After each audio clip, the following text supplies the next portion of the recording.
الحمد لله الذي خلق السماوات والأرض وجعل الظلمات والنور ثم الذين كفروا بربهم يعدلون. الحمد لله الذي خلق فسوى والذي قدر فهدى. الحمد لله الذي خلق الزوجين الذكر والأنثى وقال إن سعيكم لشتى. أشهد أن لا إله إلا الله وحده لا شريك له، وأشهد أن محمدًا عبده ورسوله صلى الله عليه وعلى آله وصحبه وسلم تسليمًا كثيرا. أما بعد، فاتقوا الله عباد الله، وانظروا كيف تعاملون مع حولكم على وفق ما جاء في كتاب ربكم وعلى وفق ما صح عن نبيكم محمد صلى الله عليه وسلم، فإن في ذلك فلاحكم في الدنيا والآخرة. أيها المسلمون، إن الكلام في خطبة اليوم على تعاملي مع غير المسلمين من الكفار بأنواعهم، وإن هذه المسألة لمن المسائل المهمة التي تجب العناية بها نظرا لكثرة تعاملات الناس في هذه الأيام مع الكفار في الداخل والخارج، ونظرا إلى القصور عند بعض المسلمين ولا سيما الشباب في فهم التعامل معهم. فمن الناس من يظن أن كل تعامل مع الكفار فهو محرم، أو ربما انحرف الفهم عند بعض حتى ظن أن كل تعامل معهم كفر.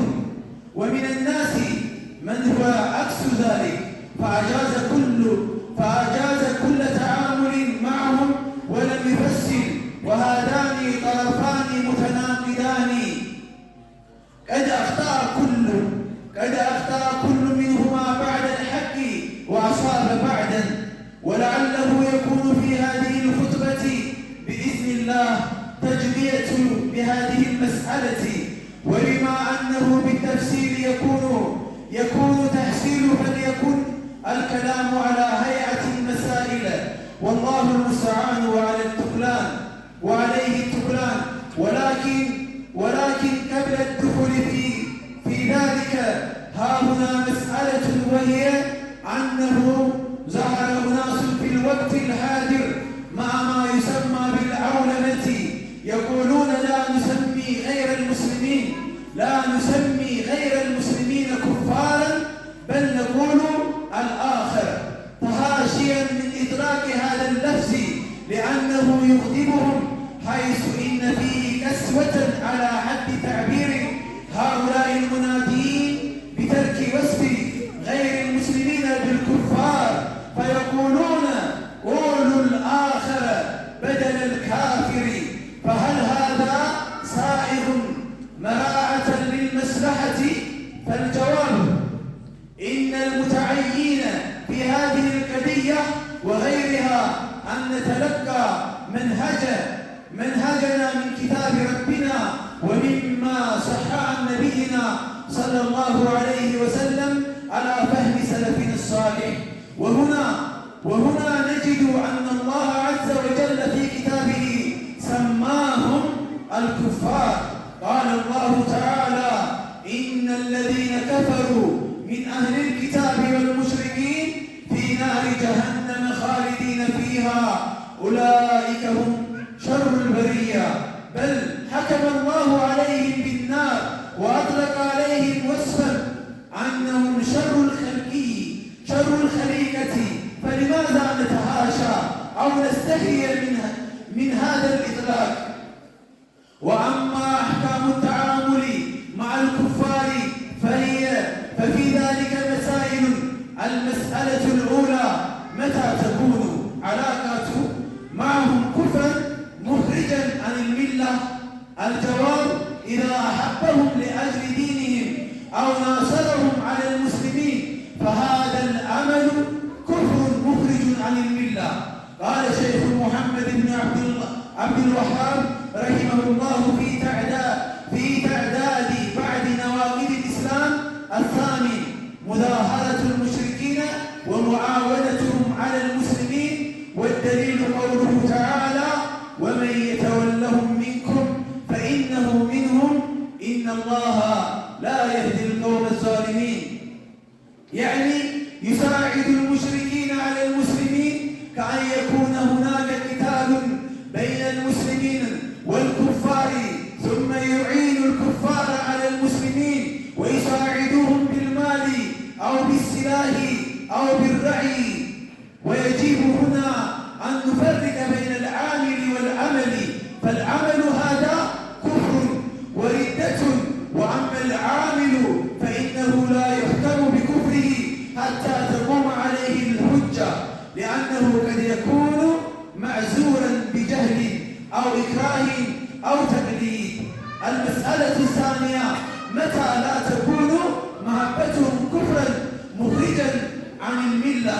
والجواب: إذا أحبهم لأجل دنياهم، كأن يحبهم لأجل ما عندهم من التقدم الصناعي، أو يحب اللاعبين لأجل لعبهم وما أشبه ذلك، فهذا لا شك في تحريمه وصاحبه على خطر، لكنه ليس كافرا.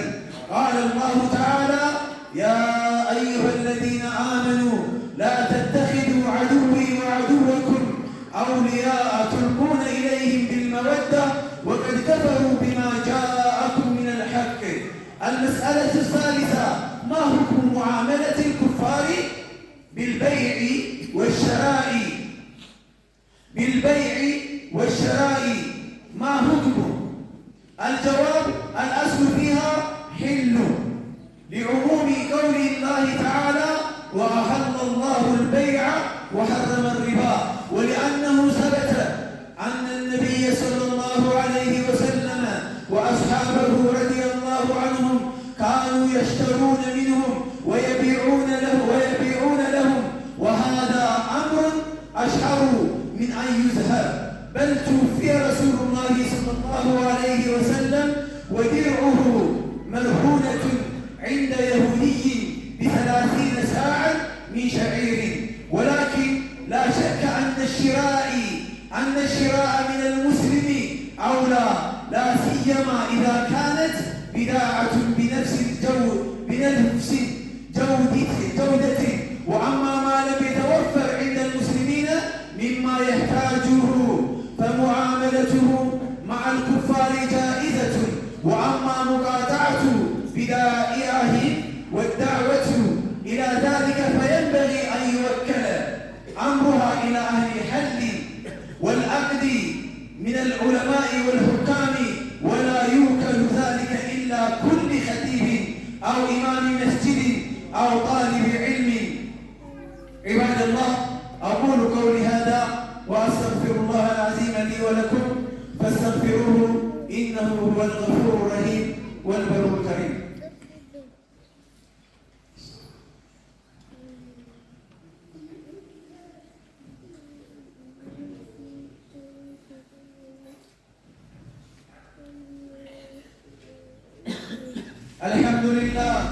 الحمد لله الذي علم بالقلم، علم الإنسان ما لم يعلم، والصلاة على خاتم رسله وأفضل أنبيائه وعلى آله وصحبه وأزواجه وعلى من تبعهم بإحسان إلى يوم لقائه، وسلم تسليما كثيرا.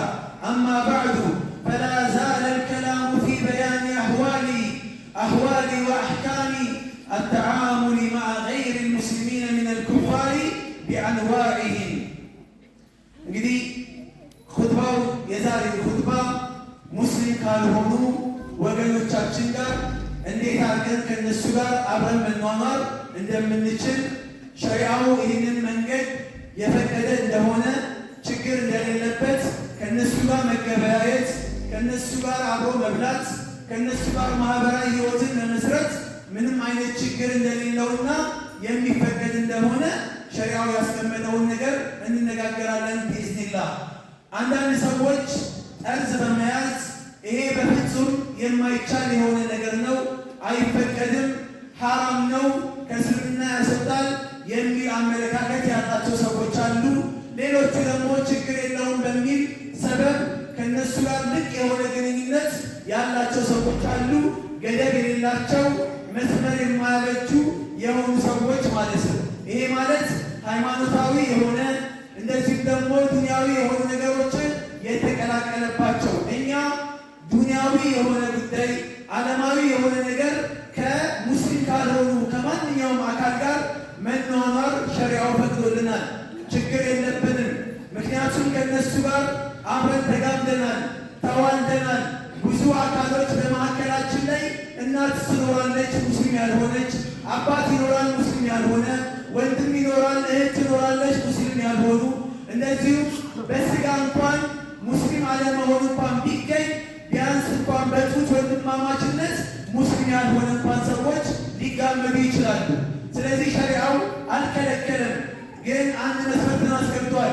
ላ የንሃኩም ላሁ አን ለዚነ ለም ዩቃትሉኩም ፊ ዲኒ ወለም ዩኽሪጁኩም ሚን ዲያሪኩም አን ተበሩሁም ወቱቅሲጡ ኢለይሂም ኢነላሃ ዩሂቡል ሙቅሲጢን። አላህ እኮ አይከለክላችሁም ከነዚያ ጋር እናንተም በሃይማኖታችሁ ላይ ጦር ያልከፈቱባችሁ ከሀገር እንድትወጡ ሰበብ ያልሆኑ ወይም ከሀገር ለማስወጣት ያልሞከሩ የሆኑ ሰዎች ከእነሱ ጋር መልካም እንድትውሉ እንደዚህም ደግሞ ለእነሱ ፍትሃዊ እንድትሆኑ አላህ ያዛችኋል። ይህን አይከለክልም ብሎ አላህ ይናገራል። የሚከለክለው ተዋጊዎቻችን ከሆኑ ጠላትነታቸውን በፊት ለፊት መጥተው ግልጽ ያወጡ ከሆነ ካልሆነ በስተቀር ሸሪዓው የፈቀደውና የሚፈቀድ የሆነ ትክክል የሆነ ነገር ነው። ኢስላም ወሰጥይ ነው። መካከለኛ የሆነን አቋም የሚይዝ የሆነ ሃይማኖት ነው። ስለዚህ ከነዚህ ሙስሊም ካልሆኑ ወገኖቻችን ጋር በመልካም ግብረገብ መኗኗር መቻል ይኖርብናል። መልካም ግብረገብ ነቢዩ ዓለይሂ ሰላቱ ወሰላም በሐዲሳቸው ላይ ምናሉ? ወኻሊቂ ናሰ ቢኹሉቂን ሐሰን፣ የሰው ልጆችን ስትኗኗራቸው በመልካም ስነ ግብረገብ በመልካም ስነ ምግባር ተኗኗራቸው አሉ። ወኻሊቂ ናሰ ላሉት ሹፉ አስምሩበት። ከሙስሊሞች ጋር ስትኖሩ አላሉ፣ ከሙእሚኖች ጋር ስትኖሩ አላሉ። የሰው ልጅ ከተባለ ፍጥረት ጋር ስትኖሩ አኗኗራችሁ መልካም ግብረገብ ይኑር። ሃይማኖታቸው ሊገድባችሁ አይገባም። ሙስሊምም ይሁን ሙስሊምም ያልሆነ ቢሆንም መልካም ግብረገብ ከነሱ ጋር ማሳየት ያስፈልጋል፣ ተገቢ ነው። ሌላኛው ከነሱ ጋር ከሙስሊም ካልሆኑ ወገኖቻችን ጋር መገበያየት፣ ይህም ሸሪዓው ፈቅዷል። እንገበያያለን። የአላህ መልእክተኛ ዓለይሂ ሰላቱ ወሰላም ከአይሁዶች ጋር ከሙናፊቆች ጋር መካ ላይ ከነበሩ ሙሽሪኮች ጋር ይገበያዩ ነበር። እንደውም የአላህ መልእክተኛ በሚሞቱበት ጊዜ ሲሞቱ የአንድ አይሁድ ንብረት ነበረባቸው፣ ዕዳ ነበረባቸው። የአላህ መልእክተኛ ይህ ዕዳ ማለት የሚያሳየው ምንድን ነው? ከሙስሊም ካልሆኑ አካሎች ጋር የአላህ መልእክተኛ ጥሩ የሆነ ግብረገብ እንደነበራቸው፣ ማህበራዊ ህይወት እንደነበራቸው ያሳያል። ዛሬ ላይ እቁብ ያለን ሰዎች እንኖራለን፣ በእቁብ ልንጋመድ እንችላለን። እድር ያለን ሰዎች እንኖራለን፣ በእድር አንድ እንሆናለን። በተለያዩ ነገሮች ማህበራዊ የሆነ ህይወት ሙስሊም ከማንም ሰው ጋር ሃይማኖት፣ ብሔር ምንም ነገር አይገድበውም። ከማንም ሰው ጋር ይስማማል። ሙእሚን የሆነ ሰው አሉ የአላህ መልእክተኛ ይኖራል፣ ሰዎች ይለምዱታል፣ እሱም ይላመዳል ብለዋል። ሙእሚን ከማንም ጋር የመግባባት ችግር የለበትም። ማንንም ከመሬት ተነስቶ ጠላት የማድረግ ሱስ የለበትም። እኛ ሙስሊሞች ሌሎችን እናከብራለን፣ ሌሎችን እናልቃለን፣ ለሌሎች ቦታ እንሰጣለን። ሌላኛው እዚሁ ላይ ደግሞ ከነ ሙስሊም ካልሆኑ ወገኖቻችን ጋር ሌላው ማድረግ የሚፈቀድልን ነገር ምሳሌ ንግድ፣ መገበያየት ብለናል። ዕቃ መዋዋስ እንዳለ ነው። መዋዋሱ በጣም የሚያጅባችሁ ነገር መዋዋሱን በተመለከተ ነቢያችን ዓለይሂ ሰላቱ ወሰላም አንድ ሰሃባ ምግብ አዘጋጅቶ እርድ አዘጋጅቶ ቤቱ ይዞ ገባ። ከዛ በኋላ ጎረቤቶቹ ካፊሮች ነበሩ፣ ሙስሊሞች አልነበሩ። ለእነሱ አቋጥተሃል ወይ አካፍለሃል ወይ አሉ። አይ አንተ የአላህ መልእክተኛ አላካፈልኩም አለ። በዚህና አካፍላቸው አሉ የአላህ መልእክተኛ። ሙእሚን ይሄ ነው፣ ብቻውን አይበላም። ነቢዩ ዓለይሂ ሰላቱ ወሰላም ወላሂ ላ ዩእሚን አሉ። ሰውየው አላመንም፣ ኢማን የለውም፣ ሙእሚን አይደለም፣ አማኝ አይደለም አሉ። ማን ነው እሱ? እሱና ቤተሰቦቹ ጠግበው በልተው አድረው ጎረቤቶቹ ተርበው የሚያድሩ ከሆነ የሰውዬ አላመንም፣ ሙእሚን አይደለም። እነዚህ ጎረቤቶቹ አይሁድም ይሁኑ ክርስቲያኖችም ይሁኑ ድንጋይ አምላኪም ይሁኑ እንጨት አምላኪ እሳት አምላኪም ይሁኑ ሙስሊም አይደሉም ብሎ የራሳቸው ጉዳይ ጠኔ ይግደላቸው በረሃብ ይሙቱ ማለት ያስቀጣል። አላህ ጋር ወንጀለኛ ያደርገዋል ሰውየውን። ምናልባት ሰውየው ይኸው የአላህ መልእክተኛ እንደተናገሩት ሙእሚን አይደለም አሉ፣ አማኝ አይደለም። ምክንያቱም አማኝ ብቻውን አይበላም፣ ያካፍላል፣ ይሰጣል። ጎረቤቶቹ ያሉበትን አህዋል ያሉበትን ሁኔታ ይመለከታል። ምን አይነት አህዋል ላይ ያሉት? ዛሬ ይህንን ህይወት እኛ እንኖረዋለን ወይ ነው? እኔ ቤቴ ሙሉ ነው። ጤፍ አለ፣ ስንዴ አለ፣ ዱቄት አለ፣ ሁሉ ነገር ተሟልቷል እኔ ቤት። ጎረቤቶቼ ምንም እምነት ላይ ይሁኑ ተቸግረዋሉ ወይስ አላቸው? እየበሉ ነው? በዚህ ኑሮ ውድነት እንዴት እየገፉት ነው? ሄደን ጠይቀናቸው እናውቃለን? ከእነሱ ጋር ምን አይነት ማህበራዊ ህይወት አለን? ለቅሶ መድረስ፣ ሰርጋቸው ላይ፣ ደስታቸው ላይ፣ እያንዳንዱ ነገር ላይ አብሮ መገኘት ይሄ አስፈላጊ ሳይሆን ዋጅብም ጭምር ነው። ምክንያቱም ማህበራዊ ህይወት የአላህ መልእክተኛ ዓለይሂ ሰላቱ ሰላም አዘውናልና ማለት ነው። ሌላም ነቢያችን ዓለይሂ ሰላቱ ሰላም አንተ ጎረቤት ስትሆን አንተ በአንተ ዙሪያ ላይ ያሉ ሙስሊም ያልሆኑ ሰዎች አንተ አርአያ ልትሆናቸው ይገባል። በሁሉም ነገር ሰላምተኛ መሆን አለብህ። ለሀገር ሽማግሌ መሆን አለብህ። ለሰላም ዘብ የቆምክ መሆን አለብህ። ለሃይማኖት ፍጹም ታዛዥና ታማኝ መሆን አለብህ። ይሄ ጎረቤት ነገ ይህን ቤት መሸጥ ቢፈልግ እንኳን በአንተ ምክንያት ዋጋ መወደድ መቻል አለበት። ሰለፎች ይህን ነበር የሚያደርጉት። ለጎረቤታቸው ሲሉ ሙስሊም ጎረቤት ያላቸው ሙስሊም ያልሆኑ ሰዎች አካባቢያቸውን ሲሸጡ ቤታቸውን ሲሸጡም ሆነ ሲያከራዩ እጥፍ አድርገው የሚያከራዩት ለምን ሲባሉ እኔ እኮ ማከራይልህ እገሌ የተባለውን ሙስሊም ጎረቤቴንም ጭምር ነው። እኔ እኮ መሸጥልህ እገሌ የተባለውን ሙስሊም ቤትን ጭምር ነው። ከእሱ ጋር አብሬ ነው መሸጥልህ። ቤቱን ብቻ አይደለም። ሙስሊም የሆነ ሰው ቤት ያስወግዳል። ሙስሊም የሆነ ሰው ቤት ከፍ ያደርጋል። ለምን? ሙስሊም ያለበት ቦታ ላይ ሰላም አለ ተብሎ ስለሚታሰብ እኛ እዚህ ቦታ ላይ ራሳችንን እናስቀምጠው ነን ሆይ ነው። እዛ ቦታ ላይ ነን ሆይ። ጎረቤቶቻችን የቲሞች ሊሆኑ ይችላሉ። ክርስቲያንም ይሆኑ አባት የላቸውም ይሆናል።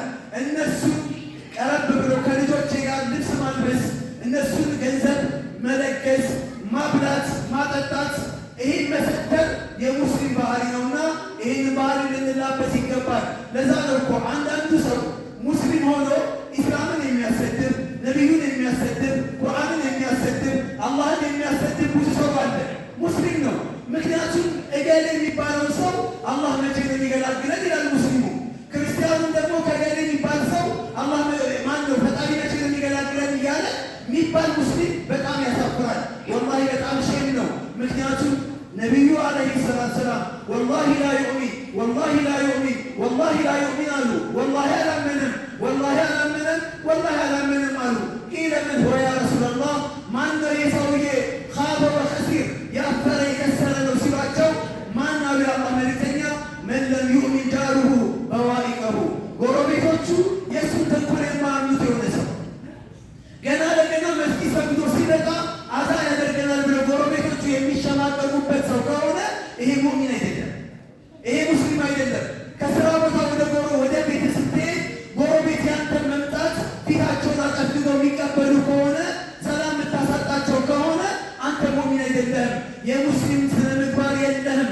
ወደ ራስ ልንመለስ ይገባል፣ ሁላችንም ነፍሴንም ጨምሮ።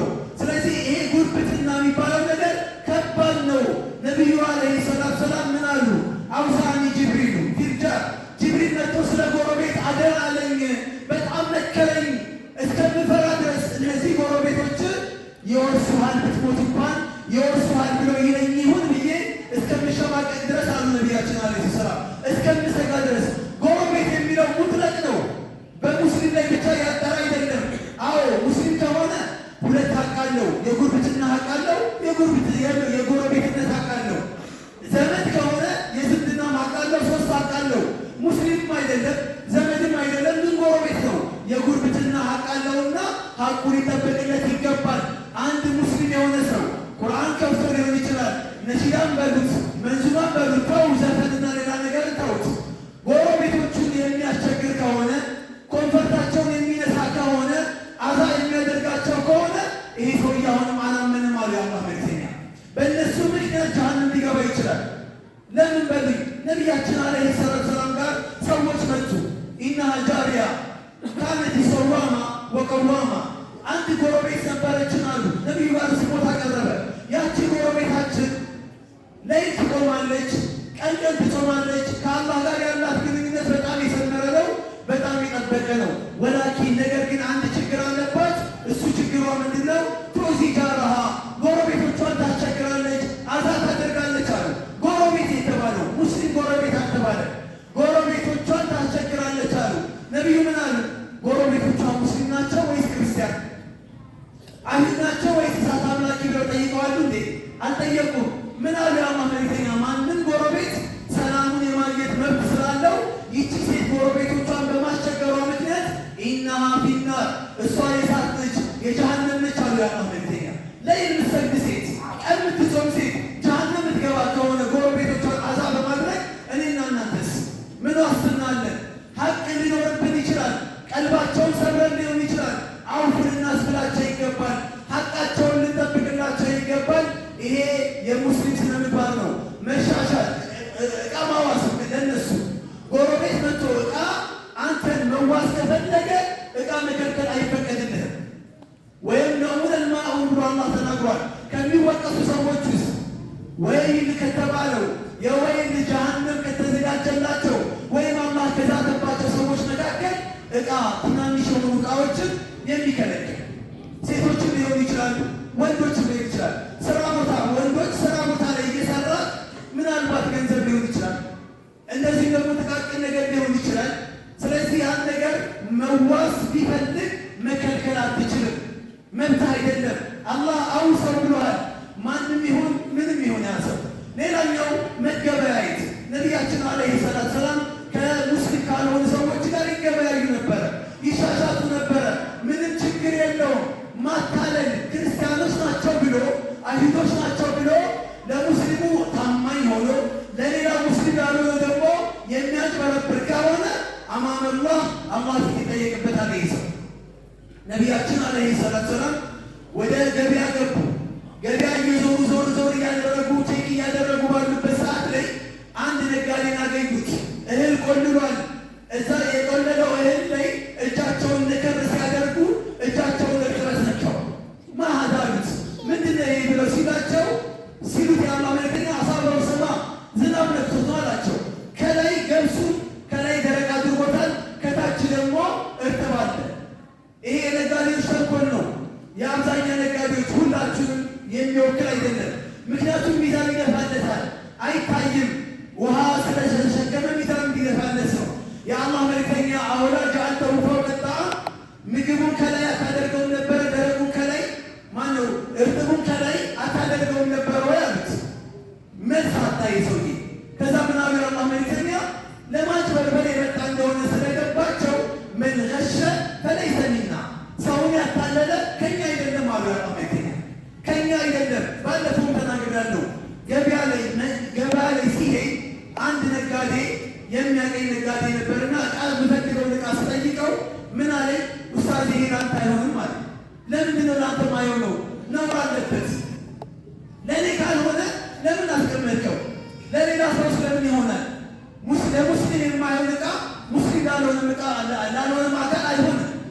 ሙስሊምን አታለ ለሙስሊም ታማኝ ሆነ ሙስሊም ላልሆነ አካል ደግሞ የምታጭበረብር ከሆነ መን ገሸ ፈለይሰ ሚና፣ መን ገሸ ያሉት የአላህ መልእክተኛ አጠቃላይ ሁሉንም ያታለለ ካስ ሆኖ ደግሞ ለሙስሊሞች የመጣ አለ። መን ገሸና ፈለይሰ ሚና፣ ያታለለን ከኛ አይደለም ብለዋሉ። ግን ሌላውንም አካል ማታለል፣ አንድ ክርስቲያን የሆነ ሰው አጭበርብረው አታለኸው ወይ የሆነ ግንትን የሆነ ነገርን አገኝተኸው ወይ ደረጃ ሰጥተኸው ወይ የማይረባ ነገር ንብረቱ እንዲከስር አድርገህበት ቁጭ ብሎ ካለቀሰብህና ዱዓ ካደረገብህ ሱብሃነላህ አላህ እንደሚሰማው ታውቃለህ። አላህ ተናግሯል። የተበዳይን ወተቂ ዳዕወተል መዝሉም አለ አላህ መልእክተኛ። የተበዳይን ዱዓ ፍሩ።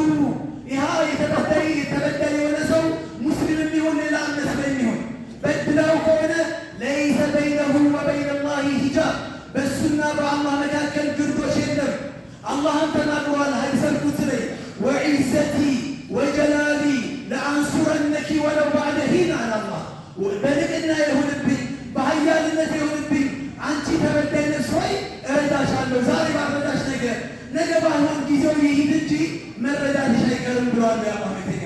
ሙዓዝንም እኮ ልከውት እኮ ብለውታል ይህን ቃል የተበዳይ ዱዓ ፍራ ብለው የአላህ መልእክተኛ አስጠንቅቀውታል። ስለዚህ ከማንኛውም ማህበረሰብ ጋር በምንኖርበት ሰዓት ላይ ማጭበርበር፣ እነሱን ማታለል የተከለከለ የሆነ ነገር ነው። ነቢዩ ዓለይሂ ሰላቱ ሰላም ይህንን ነገር ይፈጽሙት ነበረ፣ ያደርጉት ነበረ።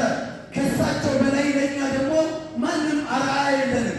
ዝምድና አንዲት ሰሃቢያ ወደ ነቢያችን ዓለይሂ ሰላቱ ሰላም ጋር መጣች። እናቴ ክርስቲያን ነች፣ እስልምናን አልተቀበለችም። እሷን መልካም እንዳደርግላት እንድረዳት ትፈልጋለች። ልርዳት ወይ አለቻቸው። አዎ እርጃት፣ እናትሽን ዝምድናውን ቀጥይ፣ የምትረዳውን ነገር እርጃት። እርዳታ በሃይማኖት መለያየት ቢኖር እርዳታና ዝምድና ግን አይቆምም። ዛሬ የተጋመጥካቸው ሰዎች ዛሬ የወለደች እናት ሌላ እምነት ላይ ልትሆን ትችላለች። አባት ሌላ እምነት ላይ ሊሆን ይችላል። ወንድሞች፣ እህቶች፣ ቤተሰቦች፣ ዘመድ አዝማድ ሌላ እምነት ላይ ሊሆኑ ይችላሉ። ሌላ እምነት ላይ መቆም ያለብን ቦታ ላይ እንቆማለን። እንኳን አደረሳችሁ ማለት አይቻልም። በሃይማኖታችን ላይ አሁንም ለማስመሰል አስመስሎ መኖር አይፈቀድም። በዓላቸውን ላይ መገኘት አይፈቀድም። ማክበር አይቻልም። ነገር ግን ሃይማኖታቸውን ግን ማንቋሸሽ በእስልምና በጣም የተወገዘ ነገር ነው። አንተ እንጨት እያመለክ፣ አንተ ጣዖት እያመለክ፣ አንተ ማይረባ ነገር እያመለክ አትለውም። ምክንያቱም የተከለከለ ነገር ነው። ያዋጣኛል፣ ይሆነኛል፣ ይወክለኛል ብሎ ያመነበትን እያመለከ ነው እሱ። አንተ ትክክለኛ ነው አላህ ብለህ ዳዕዋ አድርግለት። ቁርአን ትክክል ነው፣ ኢስላም ትክክል ነው ብለህ ዳዕዋ አድርግለት። ከተቀበለ ፈቢሃ፣ ካልተቀበለስ እሱም በሃይማኖቱ አንተም በሃይማኖት ሆነ ተቻችለን ተከባብረን ማህበራዊ ህይወትን ትቀጥላለህ። አለበለዚያ ድንበር አልፈ የሰው ሃይማኖት ብታንቋሽሽ ከሆነ አማልክቶቻቸውን ብትሳደብ ከሆነ ከእስላም ውጪ ነው፣ ከቁርአን መልእክት ውጪ ነው። አላህ ይናገራል፣ ወላ ተስቡ ለዚነ የድዑነ ሚን ዱኒላህ ፈየስቡ ላህ ዐድወን ቢገይሪ ዒልም። ከአላህ ውጪ የሚያመልኩ ሰዎችን አማልክቶቻቸውን አትሳደቡባቸው፣ አላህን ይሰድቡባቸዋል። አላህ የምትወድ ከሆነ የሌላን እምነት አክብር። ይሄ ማክበር ማለት ግን ድንበር ማለት አይደለም። አልሐምዱሊላህ ታቦታችን ገባ አንልም እኛ። የሌላን እምነት የእኛ አድርገን ያው ነው የሚለየው ነገር የለም። አንድ ነን ብለን ድንበርም አናልፍም። ነገር ግን ሃይማኖታችን ያልፈቀደው ለኩም ዲኑኩም ወሊየ ዲን፣ እናንተ የራሳችሁ ሃይማኖት አላችሁ፣ እኔም የራሴ ሃይማኖት አለኝ። ስለዚህ የራስህን ሃይማኖት ታስቀጥላለህ፣ ትቀጥልበታለህ፣ ትገፋበታለህ፣ በሃይማኖት ጠንካራ ትሆናለህ። ከዛ ውጭ የተከለከልከውን ነገር መከልከል፣ የታዘዝከውን ነገር መታዘዝ ግድ ነውና በዚህ ጉዳይ ላይ ልንደራደር አይገባም። ይሄ ማህበራዊ ህይወት በሸሪዓችን በሃይማኖታችን የተፈቀደ የሆነ ነገር ነው። ሲታመሙ ጠይቃቸዋለን፣ ሙስሊም ያልሆኑ እንደዚህ ሲሞቱ እንቀብራለን። ቀብራቸው እዛ ቦታ ላይ የሚያስፈልጋቸው መረዳት የሚፈልጉትን ነገር በአጠቃላይ እርዳታ እናደርግላቸዋለን። በዚህ ጉዳይ ላይ ሸሪዓው ምንም የሚከለክል ነገር የለም። ጥሪ ቢቀሩን እንሄዳለን። ይህ ጥሪው የተዘጋጀው ለበዓልን አያይዞ ካልሆነ በስተቀር ና ጸበል ድረስ ዛሬ ገብርኤል ነው ዛሬ ሚካኤል ነው ተብለህ ከተጠራህ አትሄድም። ሸሪዓው የከለከለው ትከለከላለህ። ሌላ ኖርማል ጥሪ ልጅ ተመርቆ ከሆነ ሰርግ ኖሮባቸው ከሆነ ሌላም ድግስ ኖሮባቸው ከሆነ ትሄዳለህ። መሄድ ብቻ አይደለም፣ ዕቃህን ታውሳቸዋለህ።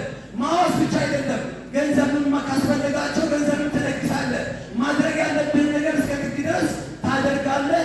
ይሄ ነው የነቢያችን ዓለይሂ ሰላቱ ሰላም ህይወታቸው የነበረውና ይህንን ህይወታቸውን ማስቀጠል መቻል ይኖርብናል። ያ አዩሀ ለዚነ አመኑ ኩኑ ቀዋሚነ ሊላሂ ሹሃዳአ ቢልቂስጥ ወላ የጅሪመነኩም ሸነአኑ ቀውሚን ዐላ አላ ተዕዲሉ ኢዕዲሉ ሁወ አቅረቡ ሊተቅዋ። የእነሱ ክፉ መሆን ክፉ እንኳን ቢሆኑ መጥፎ እንኳን ቢሆኑ በአንተ ላይ መጥፎ መሆናቸው ክፉ መሆናቸው ፍትሃዊ እንዳትሆን ሊከለክልህ አይገባም በማለት አላህ ተናግሯልና ይህንን ተግባራዊ የምናደርግ አላህ ያደርገን። ዒባደላህ ኢነላሃ ወመላኢከተሁ ዩሰሉነ ዐለ ነቢይ ያ አዩሀ ለዚነ አመኑ ሰሉ ዐለይሂ ወሰሊሙ ተስሊማ ፈአክሲሩ ዐለይሂ ሚነ ሰላቲ ዩዕዚም ለኩም ረቡኩም ቢሃ አጅረን ፈቀድ ቃለ ሰለላሁ ዐለይሂ ወሰለም መን ሰላ ዐለይሂ ሰላተን ሰለላሁ ዐለይሂ ቢሃ ዐሽረን اللهم صل وسلم وبارك على عبدك ورسولك محمد صاحب الوجه الأنور والجميل الأزهار، فرد اللهم عن الصحابة أجمعين وعن التابعين وتابعين بإحسان إلى يوم الدين، وعنا معهم بمنك وكرمك وإحسانك يا أرحم الراحمين. اللهم إنا نسألك علما نافعا وعملا صالحا، اللهم أعنا على ذكرك وشكرك وحسن عبادتك. اللهم أعز الإسلام والمسلمين وأذل الشرك والمشركين ودمر أعداءك أعداء الدين. اللهم أعطنا ولا تحرمنا، اللهم أكرمنا ولا تهنا، اللهم أعنا ولا تعن علينا، اللهم انصرنا على من بغى علينا. اللهم إنا نسألك عيش السعداء وموت الشهداء والحشر مع الأتقياء والمرافقة الأنبياء. اللهم صل وسلم على عبدك ورسولك نبينا محمد وعلى آله وأصحابه أجمعين. اللهم ارض عن صحابته وعن التابعين وتابعين إلى يوم الدين، وعنا معهم بعفوك ومنك وكرمك يا أرحم الراحمين. عباد الله، إن الله يأمر بالعدل والإحسان وإيتاء ذي القربى وينهى عن الفحشاء والمنكر والبغي يعظكم لعلكم تذكرون. فاذكروا الله العظيم يذكركم واشكروه على نعمه يزدكم ولذكر الله أكبر والله يعلم ما تصنعون.